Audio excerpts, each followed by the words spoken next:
Welcome back, everybody. So today we're going to have another tasting of beer number 5 in my 2-hop series featuring Cascade and Centennial. If you haven't, I would go back and watch the playlist before you get to this one.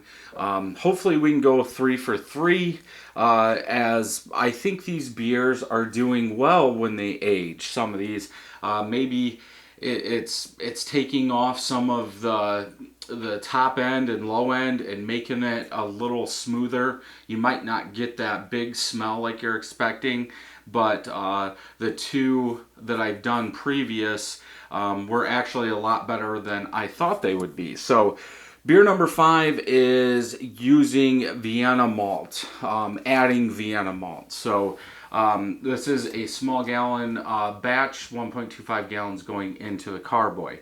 2 pounds, 4 ounces of two-row, just like all of them. Then 4 ounces of Vienna Malt. Now, on this one, we should see a little darker color. The two-row is 1.8 SRM for the color, then Vienna is 3 SRM. So we should see maybe a little bit more orange in this one, but we will, after I do this review, I'll do a side-by-side of beer 3, 4, and 5. So we can kind of look at the color, kind of smell it, see maybe what the malts are doing after 5-6 months to the beer. Our boil on this one, 0.25 ounces of Cascade at 60 minutes, 0.25 ounces of Centennial at 10, 0.25 ounces of Cascade at 5, 0.25 ounces of each 3 days into fermentation for the dry hop. Excuse me, US05 yeast is used. I keep forgetting to say that because all these, except for the last 2, I used US05. But recently I've been playing around with a lot of different yeasts.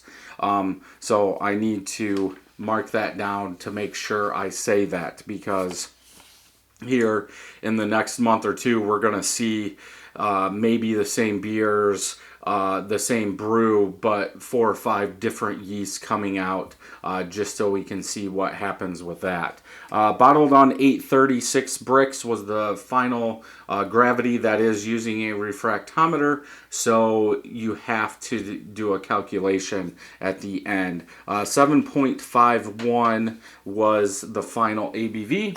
Let's go ahead and get it open, get it into a glass, and see what we think. This is using 2 big carbonation tablets.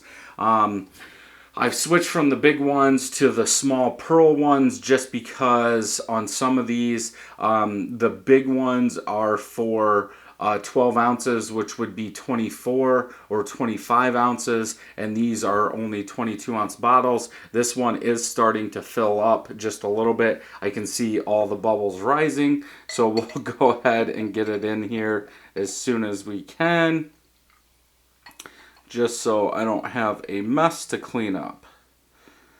There we go. Off-white head. I would say this one is more translucent. It's bringing that yellow up in the center of it, from what I could tell. Small and medium bubbles, more medium on this one than on the other 2. About a half a finger of head. Color. See, now this one looks more yellow. This one looks pea yellow to me. Lots of bubbles coming up. I do have some settlement in there.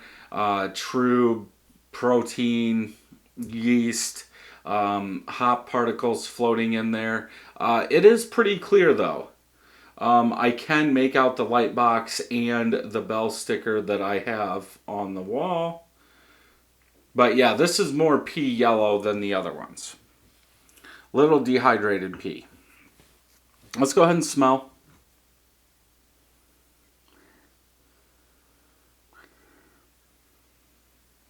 To me, this brings out more lemon citrus.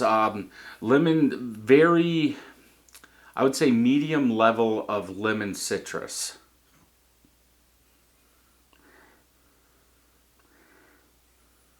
And that is it. Lemon citrus.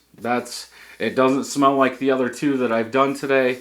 Just lemon citrus. I was thinking we would get more biscuit, toasted bread out of this one from using the Vienna Malt. Obviously, I think it did change the color just a tad, but we'll look at that in the next video. So let's go ahead and taste.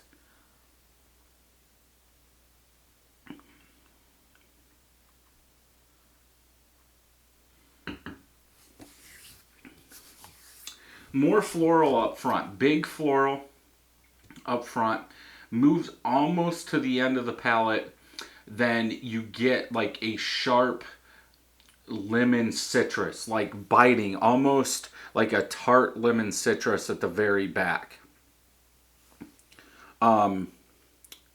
Very dry. Aftertaste, I get that big floral citrus. The floral does overpower the citrus. Not really any bitterness, just very dry, which is kind of weird. So 15 bricks down to 6. So I guess we could be dry.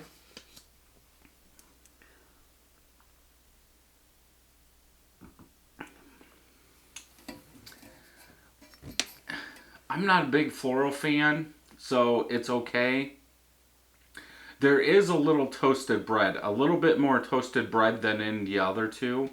It's like right in the middle, so I don't know if that floral is taking over at the beginning and that toasted, medium toasted bread is there, and then it goes back, it stops the floral, you get that toasted bread, then you get that tart lemon citrus. Definitely dry though.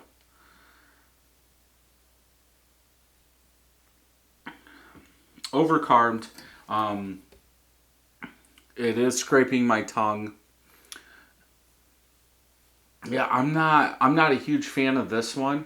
But again, like I said, I don't really like floral. This has a lot of floral in it.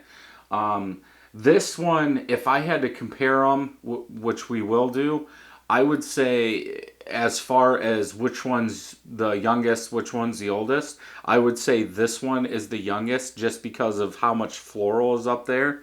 I'll have to do some other tests with Vienna to see if maybe Vienna keeps that floral quality in there longer.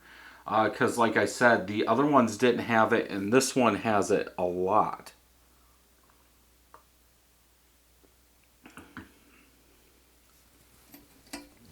But it also has that lemon citrus quality that I really didn't get, at least not this big, from the other ones.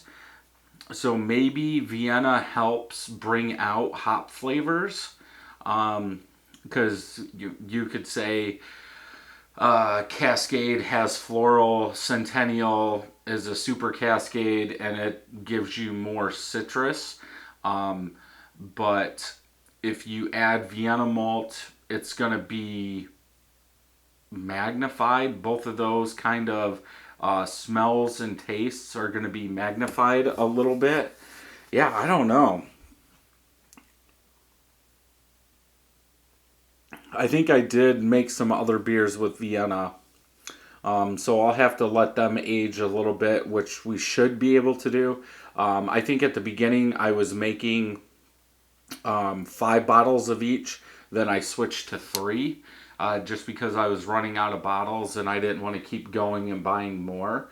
But maybe for the new ones that I haven't tasted with Vienna, I let the 3rd bottle age in 4 or 5 months, then taste it. Because, yeah, it's weird. This one I would obviously not make a 5-gallon batch of. Too much floral to me, but if you're into that floral taste, maybe make a small batch with Vienna and see what you come out with and let it age a little bit and see how you like it. But yeah, not the beer for me. So if you like this video, check some more out over here, and until next time, happy brewing.